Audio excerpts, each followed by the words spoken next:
Assalamualaikum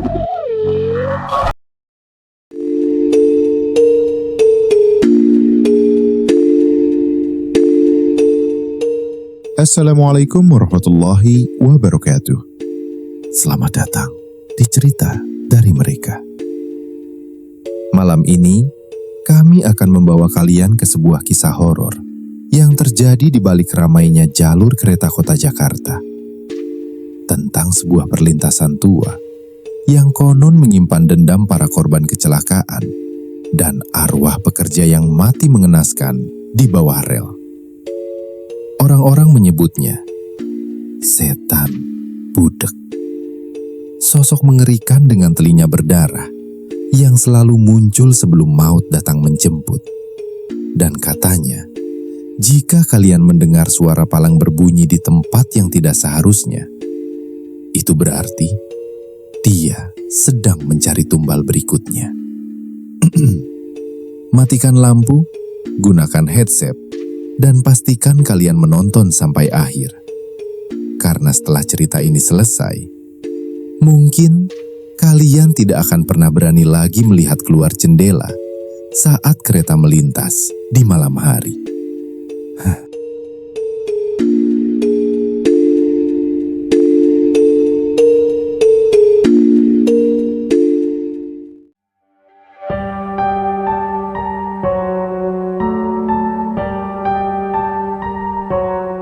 Langit Jakarta mulai berubah jingga ketika Rani mematikan layar komputernya.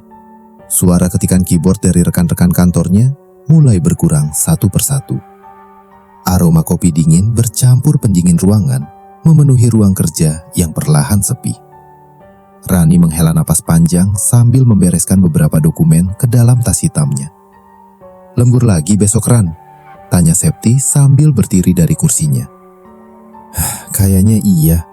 Bos lagi ngejar target akhir bulan," jawab Rani lelah.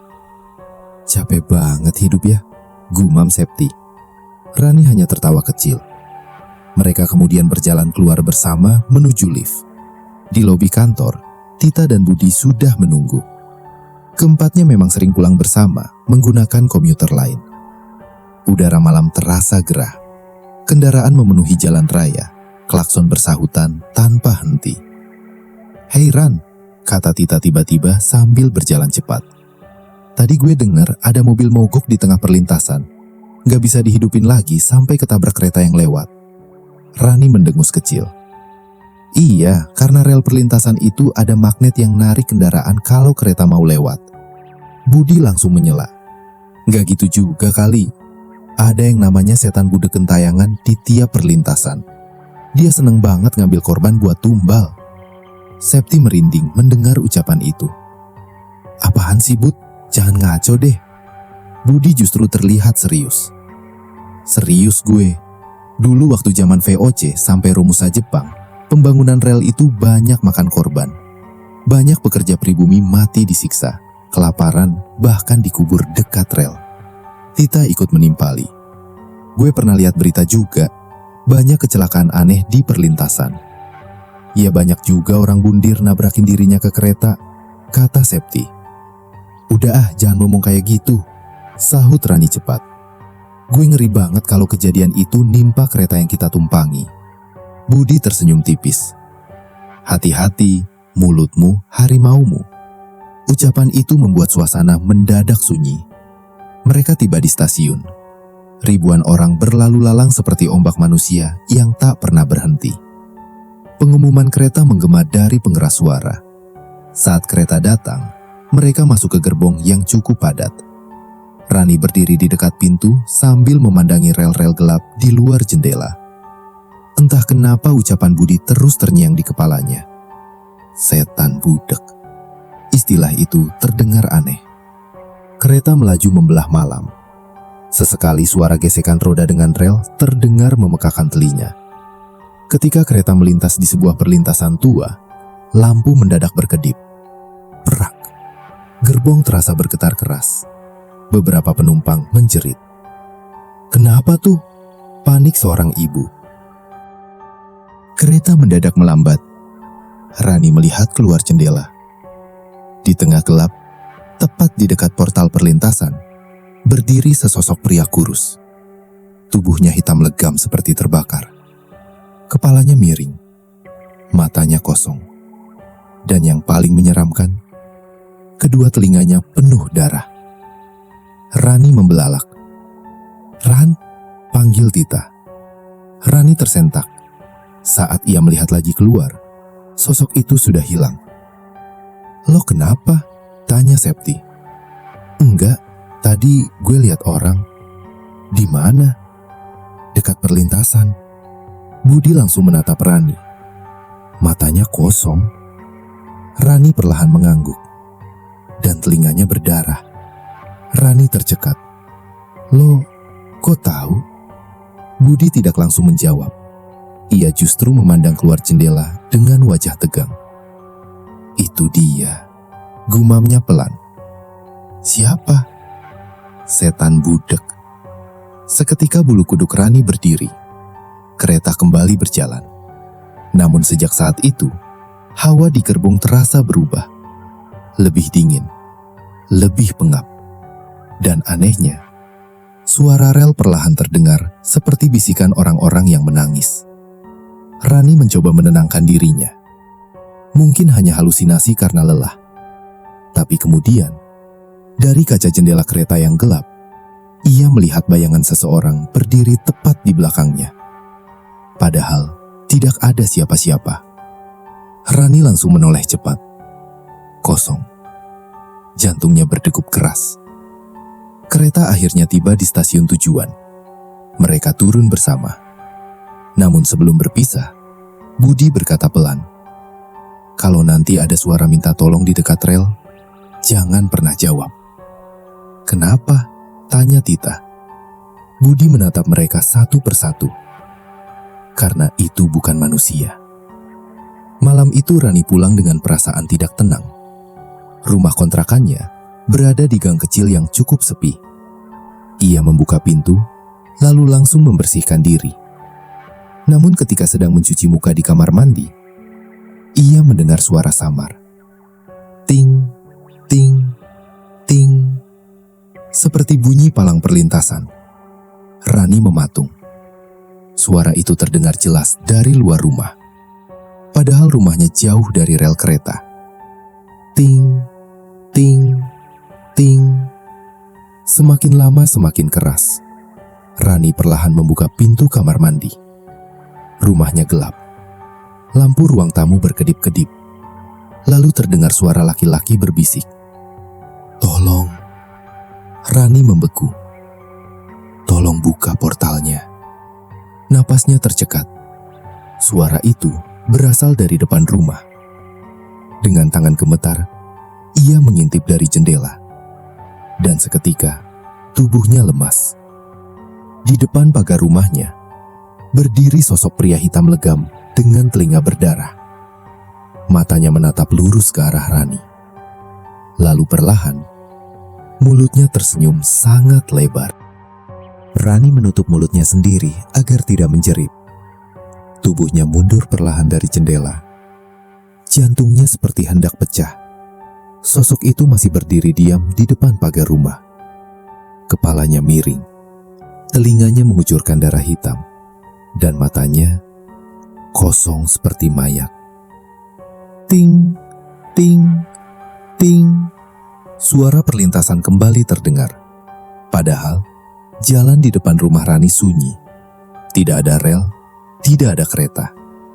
Rani langsung mengambil ponselnya dan menelpon Tita. "Halo?" Suara Tita terdengar mengantuk. "Tit, gue lihat dia." "Siapa?" "Yang di kereta tadi." Tita langsung terdiam. "Ran, jangan bercanda malam-malam." "Gue serius." Rani menangis ketakutan. "Dia ada di depan rumah gue." Mendadak, suara di telepon berubah berisik. Krek. Lalu terdengar suara laki-laki asing. "Buka portalnya." Sambungan telepon langsung terputus. Rani gemetar. Ia memberanikan diri melihat keluar sekali lagi. Namun, sosok itu sudah hilang. Yang tersisa hanya suara dengungan panjang seperti kereta melintas. Malam itu Rani tidak bisa tidur. Setiap memejamkan mata, ia melihat wajah pria itu. Keesokan paginya, wajah Rani terlihat pucat di kantor. "Lo sakit?" tanya Septi. Rani menggeleng. Ia menceritakan semuanya. Tita langsung merinding. "Gue juga ngalamin hal aneh semalam," katanya pelan. "Apa?" "Tengah malam, gue dengar suara palang kereta dari dapur." Budi yang sejak tadi diam akhirnya bicara. "Dia mulai ngikutin kalian." Rani kesal. "Kalau lo tahu sesuatu, mending cerita." Budi menghela napas. "Dulu, kakek gue penjaga perlintasan. Mereka langsung diam mendengarkan. Katanya tiap perlintasan punya penunggu. Tapi ada satu yang paling berbahaya. Setan budek." "Kenapa disebut budek?" tanya Septi. "Karena dia tuli. Dia mati ketabrak kereta saat mencoba menyelamatkan anak kecil di rel. Sejak itu, arwahnya gentayangan." "Tapi kenapa jadi jahat?" tanya Rani. Budi menatap kosong. "Karena dia mati sendirian. Tubuhnya hancur, telinganya pecah kena suara kereta. Dan katanya, setiap tahun dia mencari pengganti agar penderitaannya berkurang." Suasana kantor mendadak sunyi. Tiba-tiba, ponsel Septi berbunyi. Ia melihat layar lalu wajahnya pucat. "Kenapa?" tanya Tita. Septi gemetar. "Ini nomor gak dikenal." "Ada apa?" Septi memperlihatkan pesan itu. "Jangan berdiri dekat rel." Mereka saling pandang. "Siapa yang kirim?" tanya Rani. Septi menggeleng. Tak lama kemudian, terdengar suara notifikasi lagi. Kali ini foto. Dan saat dibuka, mereka semua menjerit. Foto itu menunjukkan Septi sedang berdiri di peron stasiun tadi pagi. Padahal, jelas-jelas tidak ada orang yang memotretnya. Di belakang tubuh Septi, terlihat sosok hitam berdiri sambil tersenyum. Budi langsung membaca doa pelan. Dia udah dekat. Hari itu mereka pulang lebih cepat. Namun, suasana stasiun terasa berbeda.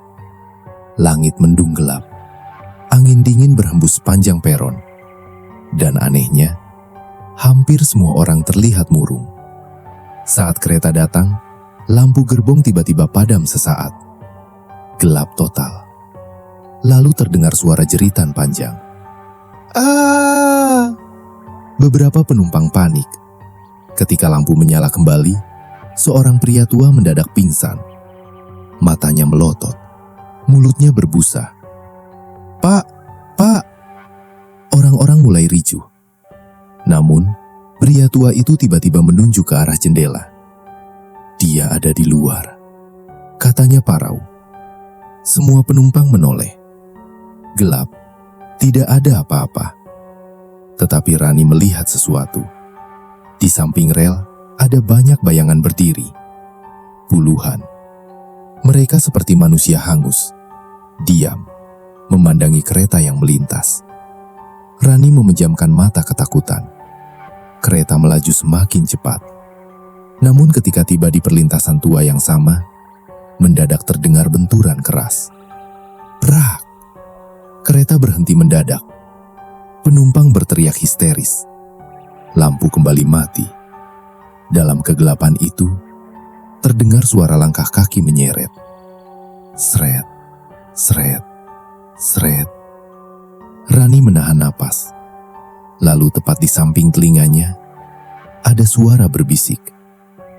"Aku belum dapat tumbang." Lampu gerbong menyala kembali. Penumpang panik berdesakan ingin keluar. Petugas kereta berusaha menenangkan keadaan. "Mohon tetap tenang." Namun, suasana sudah kacau. Rani menoleh ke samping. Budi terlihat pucat, sedangkan Septi menangis. "Ada apa sebenarnya?" teriaknya. Kereta berhenti cukup lama. Dari luar, terdengar suara sirene. Beberapa petugas berlari menuju bagian depan rel. Tita mencoba melihat dari jendela. Lalu wajahnya langsung pucat pasi. "Hah? Ya Tuhan, apa?" tanya Rani. Tita gemetar. "Orang ketabrak." Tubuh Rani terasa dingin. Mereka akhirnya turun dari kereta karena perjalanan dihentikan sementara. Di depan sana banyak orang berkerumun. Lampu ambulans berkedip merah. Rani sebenarnya tidak ingin melihat. Namun, rasa penasaran membuatnya mendekat. Dan seketika, ia menyesal. Di dekat rel, tubuh seorang pria terpotong menjadi dua. Darah mengalir di batu-batu rel. Kepalanya hancur. Namun yang paling mengerikan, kedua telinganya robek. Persis seperti sosok yang dilihat Rani. "Budi," suara Rani bergetar. "Kupingnya." Budi langsung menarik Rani menjauh. "Jangan lihat terlalu lama." "Kenapa?" Kalau dia merasa lo memperhatikan, dia bakal ngikut terus. Rani semakin takut. Malam itu, mereka memutuskan pulang naik ojek online. Namun, sejak kejadian tersebut, teror semakin menjadi. 3 malam berturut-turut, Rani selalu mendengar suara palang perlintasan tepat pukul 12 malam. Kadang disertai suara kereta melintas. Kadang suara orang menangis. Dan yang paling menyeramkan, selalu ada suara mengetuk jendela. Tok, tok, tok. Ketika dilihat, tidak ada siapa-siapa. Sampai suatu malam, Rani terbangun karena suara telepon rumah kontrakannya berbunyi. Padahal, telepon itu sudah mati sejak lama. Dengan takut-takut, ia mengangkatnya. "Halo?" Tidak ada jawaban. Hanya suara rel kereta. Kret, kret. Lalu, terdengar suara laki-laki. Tumbalnya kurang 1. Klik. Sambungan terputus. Keesokan harinya, Septi tidak masuk kerja. Nomornya tidak aktif. Tita mulai panik. Mereka akhirnya pergi ke rumah Septi sepulang kerja. Namun, rumah itu ramai warga. Tangis terdengar dari dalam. Jantung Rani langsung berdegup cepat. Seorang ibu keluar sambil menangis histeris. "Septi!" Tubuh Rani lemas. "Ada apa, Bu?" tanya Tita. Wanita itu menangis. "Septi ketabrak kereta tadi pagi." Rani membeku. Katanya dia tiba-tiba jalan sendiri ke rel.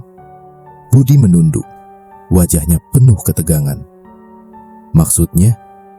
Saksi bilang palang belum tertutup. Tapi Septi malah berdiri di tengah rel sambil bengong. Rani mulai menangis. "Gak mungkin." Masinis udah klakson berkali-kali. Tapi dia gak bergerak. Tita gemetar. Budi memejamkan mata. Dia udah dapat tumbal pertama. Malam harinya, mereka bertiga mendatangi perlintasan tempat Septi meninggal. Perlintasan itu tua, gelap, dan sepi. Hanya ada lampu kuning redup. Seorang penjaga perlintasan tua duduk termenung di pos kecil. "Pak," panggil Budi. Penjaga itu menatap mereka. Matanya cekung. "Kalian lihat dia ya?" tanyanya tiba-tiba. Rani tercekat. "Bapak tahu." Pria tua itu mengangguk pelan. "Udah banyak korban di sini." Ia menyalakan rokok. "Asal kalian tahu, setiap kecelakaan di rel ini selalu diawali suara palang berbunyi sendiri." Tita langsung merinding. Memangnya siapa dia sebenarnya? Penjaga itu menatap rel gelap. Dulu ada penjaga rel bernama Darmo. Dia meninggal karena ketabrak. Bukan, pria tua itu menggeleng. Dia sengaja bunuh diri setelah keluarganya mati semua dalam kecelakaan kereta. Angin malam mendadak bertiup dingin. Sejak itu, tiap tahun selalu ada korban. Tiba-tiba dari kejauhan terdengar suara palang. Ting, ting, ting. Padahal tidak ada kereta yang melintas. Penjaga tua itu langsung berdiri panik. "Pergi dari sini. "Kenapa, Pak?" Dia datang. Mendadak lampu perlintasan mati. Gelap total. Dan di tengah rel, muncul sosok pria hitam dengan telinga berdarah. Kali ini, ia tidak sendiri. Di belakangnya berdiri sosok Septi dengan wajah hancur. Tita menjerit histeris. Rani mundur sambil menangis. Sedangkan Budi langsung menarik mereka menjauh dari rel. Sosok Septi berdiri kaku di belakang pria hitam itu. Matanya kosong. Separuh wajahnya hancur seperti habis terlindas. "Septi," lirih Rani. Namun, sosok itu hanya tersenyum. Senyuman yang tidak manusiawi. Penjaga perlintasan tua membaca doa keras-keras. Angin mendadak berputar. Suara rel bergema seperti ribuan orang berteriak bersamaan. Pria hitam itu perlahan mengangkat tangan, lalu menunjuk ke arah Rani. "Tumbal berikutnya." Suara itu berat dan menggema. Rani langsung jatuh lemas. Budi menariknya. "Lari!" Mereka bertiga berlari meninggalkan perlintasan.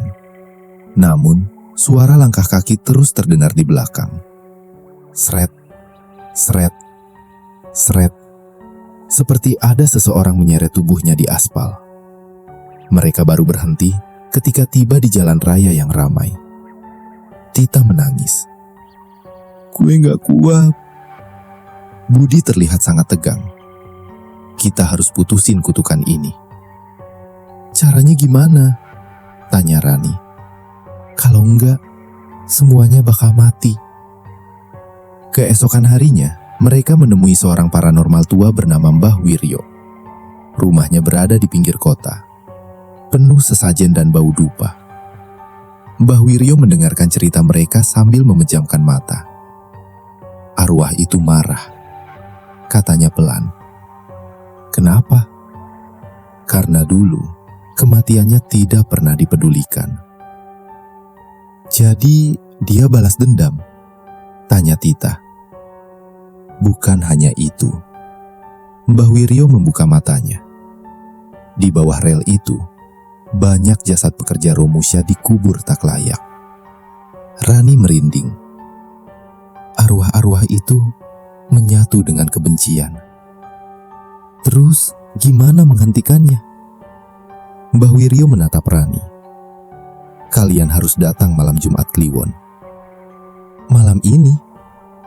Ia mengangguk. Karena malam ini, dia akan mengambil tumbal terakhir. Rani langsung pucat. "Maksud Mbah, saya?" "Dia sudah memilihmu." Malam itu, mereka kembali ke perlintasan. Kabut turun sangat tebal. Suasana terasa mencekam. Palang perlintasan bergerak sendiri naik turun. Ting, ting, ting.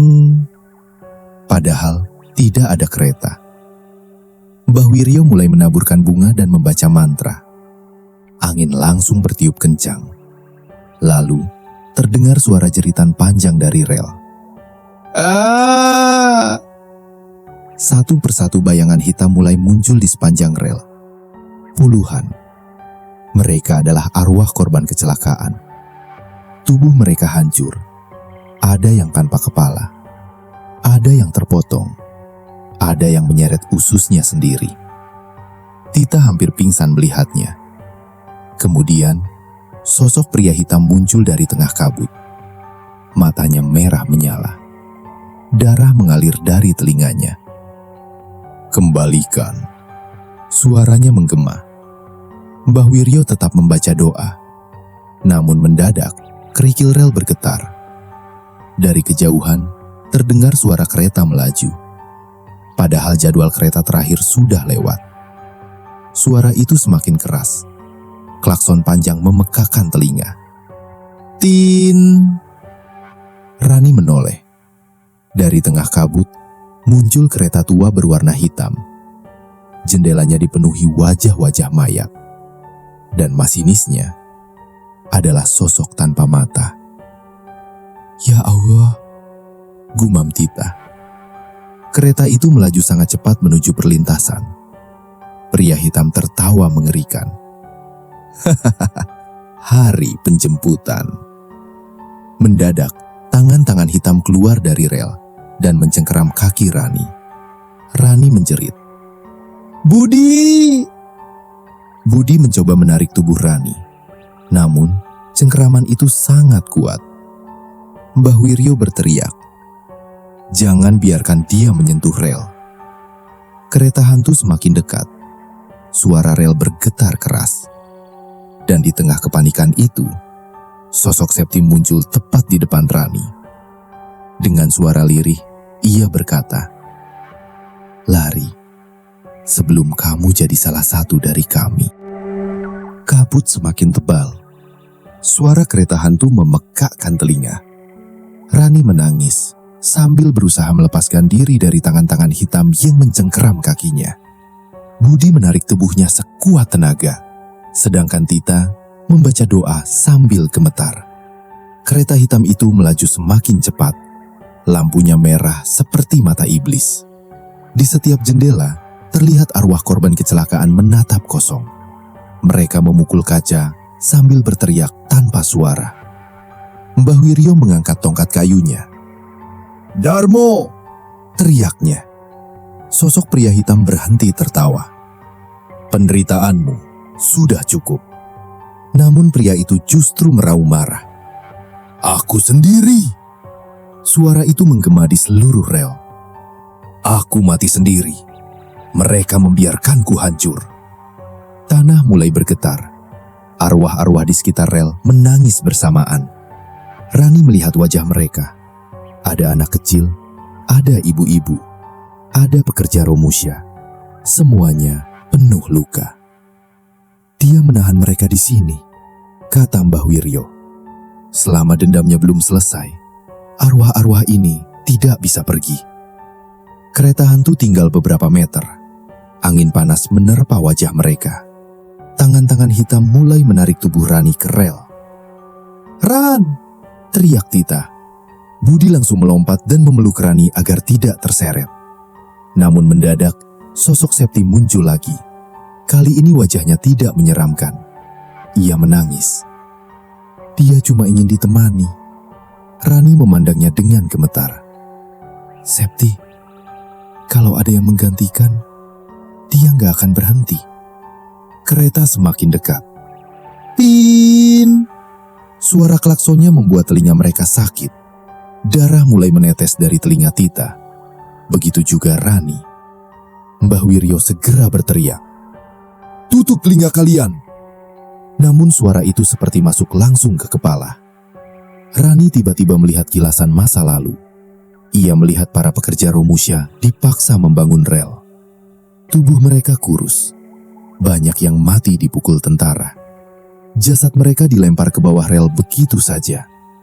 Lalu muncul sosok Darmo muda, seorang penjaga rel sederhana. Ia menangis memeluk istri dan anaknya yang hancur akibat kecelakaan kereta. Tidak ada yang peduli, tidak ada yang menolong.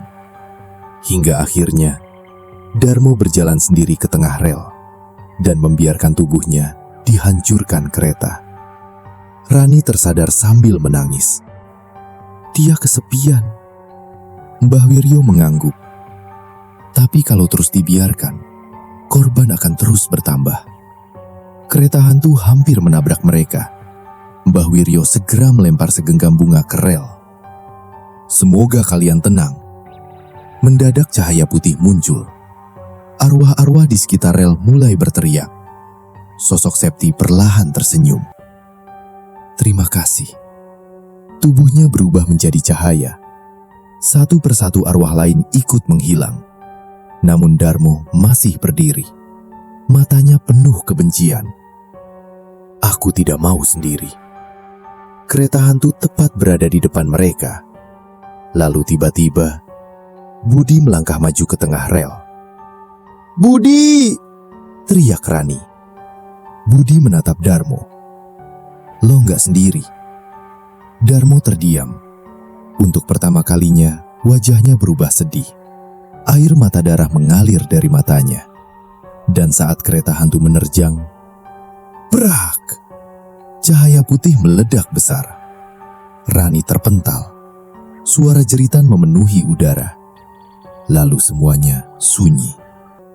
Kabut perlahan menghilang. Tidak ada lagi kereta. Tidak ada arwah. Tidak ada Darmo. Yang tersisa hanya rel kosong.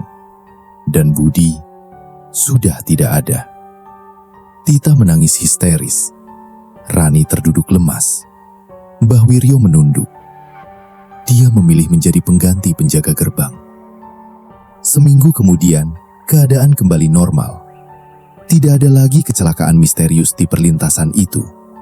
Suara palang tidak pernah berbunyi sendiri lagi.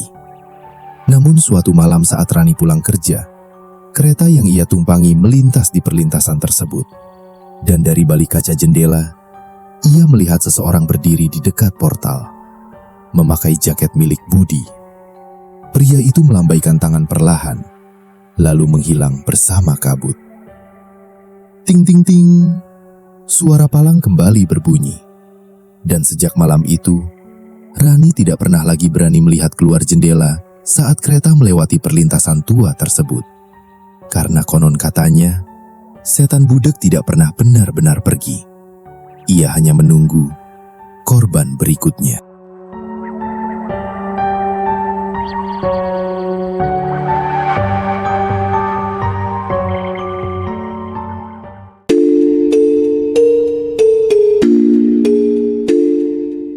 Apa kalian pernah mengalami kejadian aneh di perlintasan kereta? Ingat, kalau suatu malam kalian mendengar suara palang berbunyi, padahal tidak ada rel di sekitar kalian, jangan pernah mencari sumber suaranya.